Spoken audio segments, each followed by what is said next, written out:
सागर जी गुरुदेव की जैन जगत की व्रतों की श्रृंखला में सर्वोच्च सिंह निष्कृत व्रत की साधना आराधना बहुत आनंद के साथ में चल रही है। सभी लोग आना चाहते हैं, उनके पास पहुंचना चाहते हैं, पहुंचना भी चाहिए। यदि चंदन के निकट, याद रखना, चंदन का यदि पेड़ हो उसके निकट जो दूसरे वृक्ष लग जाते हैं उसमें भी चंदन की खुशबू आ जाती है। उसी प्रकार यदि आप अंतर्मना के निकट पहुंचोगे तो आपके भीतर भी प्रसन्नता की खुशबू आ जाएगी। और तो और यदि आप आचार्य विशुद्ध सागर जी के नज़दीक पहुंचोगे तो आपके भीतर की विशुद्धि बढ़ जाएगी। लेकिन सन्निकट तो आपको पहुंचना ही पड़ेगा। अंतर्मना का स्पष्ट रूप से कहना है, संसार में सबसे सुंदर कोई चीज़ है तो वो बता सकते हैं क्या है? बताएं। संसार में बता सकते हैं? संसार में सबसे सुंदर कोई चीज है तो वह है मुस्कुराहट। सब दुख दूर होने के बाद मन प्रसन्न होगा। ये व्यक्ति का भ्रम है। व्यक्ति भ्रम में जी रहा कि मेरा कष्ट दूर हो जाएगा, मैं आनंदित हो जाऊंगा, या मुझे इस चीज़ की प्राप्ति हो जाएगी, मैं आनंदित हो जाऊंगा। सांसारिक चीज़ों के पीछे दौड़ रहा है। याद रखो, मन को प्रसन्न रखो तो तुम्हारे दुख दूर हो जाएंगे। प्रभु राम ने भी मुस्कान के दम पर 14 वर्ष वन में निकाल दिए। केवल एक मुस्कुराहट ही तो थी जिसके कारण 14 वर्ष कैसे बीत गए पता ही नहीं चला। तभी राम की मुस्कान में आनंद है और कृष्ण की मुस्कान में माधुर्य है, महावीर की मुस्कान में उपदेश है, मीरा की मुस्कान में भक्ति का संदेश है, और अंतर्मना आचार्य श्री प्रसन्न सागर जी की मुस्कान में जन जन का प्रेम है। तुम अपने परिवार में प्रेम लाना चाहते हो, अंतर्मना का तात्पर्य यही है। अंतर मन को अच्छा रखो, मन तुम्हारा अच्छा रहेगा तो सब अच्छा रहेगा। अंतर्मना का स्पष्ट रूप से कहना है, व्यक्ति को 2 कार्यों के लिए याद किया जाता है इस संसार में।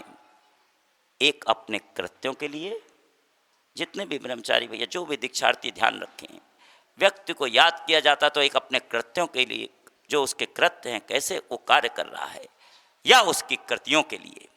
और यदि ये दोनों चीज़ें कहीं देखनी हो ना, आचार्य विशुद्ध सागर जी महाराज के पास देख लेना, उनका कृत्य और उनकी कृतियाँ। धन वैभव व्यापार से नहीं बल्कि प्रेम, मुस्कान, वाणी, व्यवहार से व्यक्ति दिलों पर राज कर सकता है। फैसला आपका, आप क्या पसंद करते हैं। जो याद रखो, जो प्राप्त है उसे पसंद करो, और जो पसंद है उसे प्राप्त करो, और जो पसंद करते हो उसे प्राप्त करो। जो प्राप्त है वो पर्याप्त है। तुम्हें अच्छे माता पिता मिले, उन्हें धन्यवाद दो कि आपने मेरा अबॉर्शन नहीं कराया बल्कि मुझे जन्म दे के बड़ा खड़ा किया, इसलिए पहला नमन उनको करना।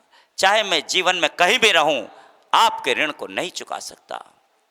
दूसरे माता पिता, उन गुरुओं को, जब तुम्हारा कोई साथ नहीं दे रहा था, लोग निंदा आलोचना कर रहे थे, तुम निराशा में डूबे हुए थे, तुम्हारी समझ में कुछ भी नहीं आ रहा था कि मैं क्या करूं, ऐसे में गुरुओं ने तुम्हें बोध दिया, तुम्हारे जीवन को संभाला, आगे बढ़ाया। उनके उपकार को याद रखना और उन्हें हमेशा तहे दिल से नमन करते रहना, धन्यवाद देते रहना। तीसरा, तुम अपने परमात्मा को जरूर धन्यवाद देना कि प्रभु तुमने जो कुछ भी मुझे दिया है मेरी औकात से बढ़कर दिया है। मेरी ताकत नहीं थी, फिर भी तुमने सब कुछ दिया है। आप दिखाई तो नहीं पड़ते, लेकिन जब कोई भी नज़र नहीं आता है तो सिर्फ आप ही आप मुझे नज़र आते हैं। एकमात्र आपका ही सहारा है और मैं आपके ही सहारे में इस यात्रा को तय कर रहा हूँ। जिस कुल में, जिस समाज में तुम बड़े खड़े हुए, उसके प्रति हमेशा अपना आभार प्रकट करना कि आज जो कुछ भी हूँ इन सब के सहयोग से हूँ। संसार में जो कुछ भी है, ये यात्रा आपकी भावनों से भावना की यात्रा है, साधनों से साधना की यात्रा है। ये संसार की यात्रा, दीक्षा की यात्रा, आत्मा को परमात्मा बनाने की यात्रा है। आप सबकी यात्रा सुगम हो।